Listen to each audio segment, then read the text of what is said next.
Welcome to SVN news. నా పేరు వనజ. విజయవాడ వరదలకు సంబంధించి CM Chandrababu Naidu press meet.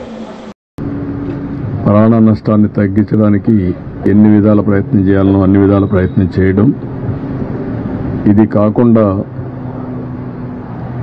వాళ్ళందరినీ పునరావాసం కానీ ఇమ్మీడియట్గా వారికి కావాల్సినటువంటి నిత్యావసర వస్తువులన్నీ కూడా ఫుడ్ ఎట్టే విధంగా సప్లై చేయాలని చేయడం కోసం ప్రయత్నం చేశాం. నిన్న ఈవినింగ్ ఏదైతే బుడమేరు, ఈరోజు సింగ్ నగర్ పూర్తిగా మునిగిపోవడానికి కారణం బుడమేరు. ఏదైతే బుడమేరు కానీ ప్రాపర్గా బ్రీచెస్ లేకుండా ఉండి అదే సమయంలో ఆ నీళ్లు కృష్ణానదికి కొన్ని వచ్చి కొన్ని కొల్లేరు సదస్సు పోవాల్సిన అవసరం ఉంది. కొల్లేరుకు పోవాల్సిన నీళ్లు ప్రీవియస్ గవర్నమెంట్ హయాంలో 2 పెద్ద బ్రీచెస్ వాడడం, ఆ బ్రీచెస్ని నేను వచ్చి కూడా 80 రోజులే అయింది. ఈ 80 రోజుల్లో నోటీస్ చేయలేకపోవడం, దానివల్ల ఈ ప్రమాదం వచ్చే పరిస్థితి వచ్చింది. ఇంకొక పక్కన కృష్ణా నదిలో కూడా దగ్గర చరిత్రలో ఎప్పుడూ రాని విధంగా 11,45,000 క్యూసెక్స్ ఆఫ్ వాటర్ వచ్చింది.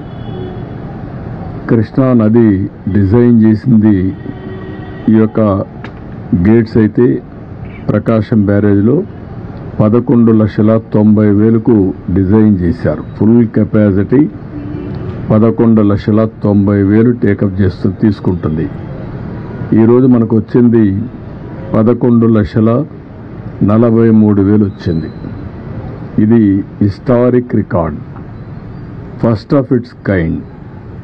చరిత్రలో ప్రకాశం బ్యారేజ్ కట్టిన తర్వాత ఇంత పెద్ద ఎత్తున వరద రావడం అనేది మొదటిసారి. ఒకసారి 2009లో వచ్చింది, అప్పుడు వచ్చింది 10,90,000. ఈసారి 11,43,000 వచ్చే పరిస్థితి వచ్చింది. ఇది దానివల్ల కూడా మీరు ఒకసారి చూస్తే భవానీపురంలో ఏదైతే రోడ్డు క్రాస్ అయ్యి అక్కడి నుంచి స్వాతి థియేటర్ ఇవన్నీ కూడా ఆ ఏరియా సబ్మర్జ్ అయ్యే పరిస్థితి వచ్చింది. అదే సమయంలో ప్రికాషన్ తీసుకున్నటువంటి కృష్ణ లంకలో ఒక పక్క నేనున్నప్పుడు ఒక వాల్ కట్టాం. తర్వాత అక్కడ మున్సిపల్ కార్పొరేషన్ ఆ ట్రీట్మెంట్ ప్లాంట్ పెట్టి దాని మీద నీళ్లు రాకుండా ఉండడానికి ఒక వాల్ కట్టారు. అప్పుడు మేము కట్టింది 18 అడుగులు కట్టాం, వాళ్ళు కట్టింది 14 అడుగులు కట్టారు. దాని పక్కన కొత్త గవర్నమెంట్ వచ్చినా కట్టారు. ఏదైతే 14 అడుగులు కట్టారో ఆ 14 అడుగులు పొంగి కృష్ణా నుంచి నీళ్లన్నీ కూడా కృష్ణ లంకలోకి వచ్చే పరిస్థితికి వచ్చాయి. ఇది ఎప్పుడు కూడా ఊహించని పరిణామం. ఇంకొక పక్కన ఏదైతే ఈరోజు భవానీపురంలో స్వాతి థియేటర్ ద్వారా వచ్చే నీళ్లన్నీ మళ్ళీ ఆ నీళ్లని కూడా వ్యాంబే కాలనీకి ఇవన్నీ వచ్చేసి మొత్తం కలిసిపోయే పరిస్థితి వచ్చింది. ఇది ఏ విధంగా హ్యాండిల్ చేయాలనో అన్ని విధాల ప్రయత్నం చేశాం. కానీ ఈరోజు ఏదైతే వాటర్ రిసీడ్ అయిన తర్వాత కృష్ణా నుంచి అక్కడ భవానీపురంకి వచ్చే నీళ్లు తగ్గాయి, ఓవర్ఫ్లో తగ్గింది, అది కంట్రోల్ అయింది. కృష్ణా లంకలో కూడా కంట్రోల్ అయ్యే పరిస్థితి వచ్చింది. అయితే ఇంకా ఏదైతే ఇక్కడ ఉండే మనం సింగ్ నగర్లో ఉండే ఇది మాత్రం ఇంకా నీళ్లున్నాయి. ఒక 1.5 అడుగులు తగ్గాయి. ముందు కంటే నిన్నటి కంటే కూడా అక్కడ కూడా కొద్దిగా తగ్గాయి. అయితే నిన్న సాయంత్రం నుంచి అన్ని విధాల ప్రయత్నం చేశాం. నేను వస్తానే ఇమ్మీడియట్గా కేంద్ర మంత్రికి కూడా ఫోన్ చేసి NDRFను పంపించమన్నాం. వాళ్ళైతే ట్రైన్డ్గా ఉంటారు, బోట్లు వస్తాయి, మనుషులు వస్తారు, ట్రైన్డ్గా ఉంటారు కాబట్టి ఇమ్మీడియట్గా ఆపరేషన్ దిగ్గలుతారనే ఉద్దేశంతో వాళ్ళు రమ్మన్నాం. ఇప్పటికే నిన్నటికే చాలామంది వచ్చారు, ఈరోజు ఉదయానికే వచ్చారు, ఈరోజు కూడా కొంతమంది వస్తున్నారు. రేపు ఉదయానికంతా 30 టీములు టీముకు 4 బోట్లు అంటే 120 బోట్స్తో రేపు ఆపరేషన్ చేసే పరిస్థితికి వచ్చారు. వీళ్ళు కాకుండా మన దగ్గరుండే ఫిషరీస్ డెవలప్మెంట్ కార్పొరేషన్లో ఉండే బోట్లు తీసుకున్నాం. అవి కూడా ఒక 30-40 బోట్ల పైన 40-50 దాకా తీసుకున్నాం. అవి కూడా ఆపరేషన్కి పెట్టాం.